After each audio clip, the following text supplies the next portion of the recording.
مجھے سوال آپ سے یہ کرنا ہے کہ آپ جیسے جانتے ہیں سب کہ ہمارے جو معاشرے میں جو فتنہ ہے، ہمارے جو بچے ہیں، شاید جس وقت ہم نے ان کو اسکولوں میں ڈالا یا جو سوشل میڈیا کا پریشر ہے ایوری تھنگ، تو آپ آج کل کی یوتھ کے لیے کیا ایڈوائس دے سکتے ہیں ہم پیرنٹس کو؟ دیکھیں ہماری جنت کیا جنت ہوگی جہاں ہمارے بچے نہ ہوں. بہت مشکل ہے کیونکہ آپ دیکھ رہے ہیں ہر طرف سے media is playing such an important and such a difficult role کہ ہم پیرنٹس کے لیے اس چیز کو سنبھالنا بہت مشکل ہو گیا ہے. اینڈ آل آف دیٹ، اور میں ایک واٹس ایپ پہ میسج مجھے ملا کہ what will happen to my children when I die, but سوچنے والی بات یہ ہے کہ what will happen to my children when they die. So اگر آپ کوئی ایڈوائس دے سکتی ہیں اس سلسلے میں تو بہت موزوں رہے گی.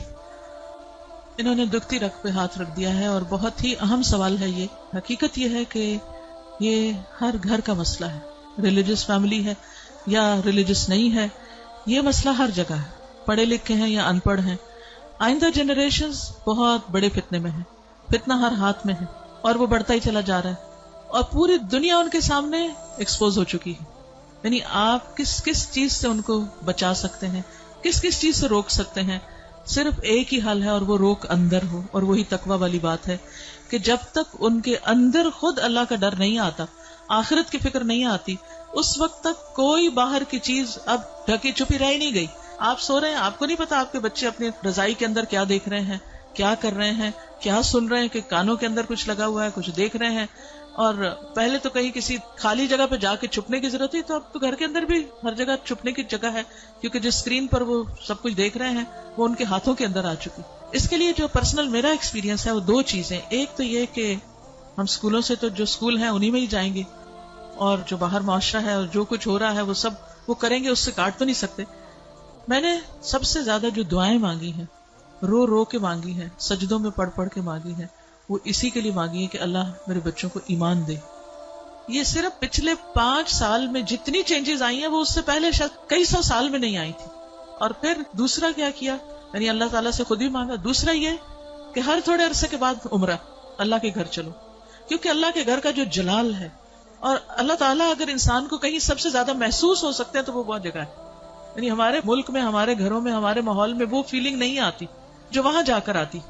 تو الحمدللہ ان عمروں نے، اللہ کے گھر کی زیارت نے دل کے اندر تھوڑی سی جگہ بنائی اللہ کو پہچاننے کی. کیونکہ جب تک اللہ کو بچے پہچانتے نہیں، اس کی عظمت کو محسوس نہیں کرتے، وہ اللہ سے ڈر نہیں سکتے، تو وہ تقویٰ نہیں آتا دل میں.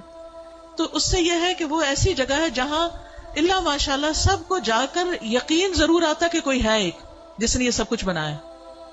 پھر اس کے بعد یہ ہے کہ قرآن کا علم. میں نے سب سے زیادہ تکلیف دہ مرحلہ گزارا کہ جب میں نے اپنے بیٹے کو قرآن پڑھایا، تو پھر میں نے یہ ٹھان لی کہ کچھ بھی ہو مجھے اس کو پڑھانا ہے.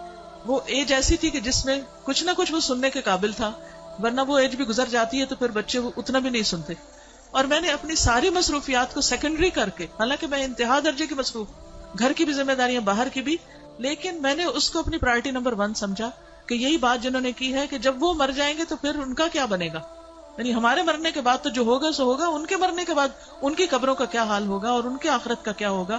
تو اللہ سبحانہ وتعالیٰ نے قرآن مجید میں فرمایا قوا انفسکم واہلیکم نارا، اپنے آپ کو اور اپنے گھر والوں کو آگ سے بچاؤ. ایمان والوں کو خطاب ہے کہ اے ایمان والوں اپنے بچوں کو آگ سے بچاؤ. تو پھر میں نے اس کے ٹائم کے مطابق جب اس کا موڈ بنے، لیکن روز کی شرط رکھی تھی کہ ہر روز پڑھیں گے تھوڑا تھوڑا، 2 آیتیں 4 آیتیں، 1 رکوع 2 رکوع 1 رب، اور اس طرح کر کر کے میں نے پورا قرآن اس کے ساتھ پڑھا کہ مجھ سے نہیں ڈرے، اللہ سے ڈرے. میری خاطر نماز نہیں پڑھے، اللہ کی خاطر پڑھے. میری وجہ سے کچھ مت چھپائے جو دیکھ رہا ہے، اللہ سے ڈر کے چھپائے. تو یہ کسی حد تک فائدہ مند ہوا. یہی ماؤں سے کہوں گی کہ ساری مصروفیات اپنی جگہ ہیں، لیکن بچے آپ کی پرائرٹی نمبر 1 ہونے چاہیے. ان کے لیے کھپ جائیں، دعائیں مانگ مانگ کے بھی، اور اس کے ساتھ ساتھ ایک دفعہ کم از کم قرآن سے ضرور گزر جائیں. کیونکہ جب وہ قرآن سے گزر جائیں گے پھر ایٹ لیسٹ آپ کی رسپانسبلٹی نہیں رہے گی.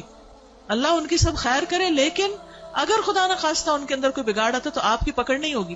لیکن اگر آپ نے کوشش نہیں کی، محنت نہیں کی، تو آپ کی بھی ساتھ پکڑ ہے. صرف آپ کی نمازیں پھر کام نہیں آئیں گی. تو اس لیے ہم میں سے ہر ماں کو سنجیدہ ہونے کی ضرورت ہے. چاہے رونا پڑے، منتیں کرنی پڑے، بھوک کاٹنی پڑے، کچھ کرنا پڑے، لیکن پکڑ کے بیٹھے، خود بیٹھے. یہ مولویوں پہ نہ چھوڑیں کہ کوئی اور آ کے لیکچر دے گا تو وہ سن لیں گے، اس کو بتا دیں گے، ابا کو بتا دیا، چچا کو بتا دیا، اس کو ماموں کو بتا دیا. ٹھیک ہے وہ بھی کچھ ہیلپ کرتے ہیں، لیکن سب سے زیادہ آپ کو خود کرنا ہوگا، اور اس کے لیے آپ کو خود پڑھنا ہوگا، اس کے لیے آپ کو خود سیکھنا ہوگا. خود سیکھنا شروع کریں اور اپنے بچے کے ساتھ بیٹھ کر خود.